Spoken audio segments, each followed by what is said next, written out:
guys, good morning to all. அழகழகான பச்சை கிளி முத்துச்சரம் நம்ம பக்கத்து வீட்டில் தான் மாடியில் ரெகுலராக வந்து சாப்பிடுவோம். ரொம்ப க்யூட்டாக இருக்கும். மார்னிங் டைம் அந்த சிப்பிங் சவுண்ட் கேட்கும் போதே நமக்கு வந்து ரொம்ப ப்ளசன்ட் வைப்பாக இருக்கும்.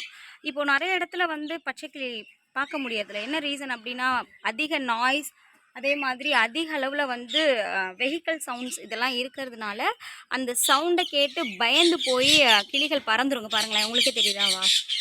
அந்த பயந்து போய் பறந்து போயிடுறது தான். இது மாதிரி ஒரு மார்னிங் டைமில் ரிசப்தமாக இருக்கும்போது அழகழகான பச்சை கிளிகள், இன்னும் அதிக அளவில் நீங்கள் பேர்ட்ஸ் எல்லாம் கூட பார்க்க முடியும். முடிந்தால் உங்கள் வீட்டு மாடியிலையும் இந்த மாதிரி குருவிகளுக்கு கிளிகளுக்கு வந்து தீனி வச்சு பழகுங்க. கண்டிப்பாக வந்து ஒரு ப்ளசன்ட் வைப் வந்து கிரியேட் ஆகும். மார்னிங் டைமே ப்ளசண்ட்டான டைம். பச்சை கிளி முத்துச்சரம். தேங்க்யூ. நன்றி மக்களே.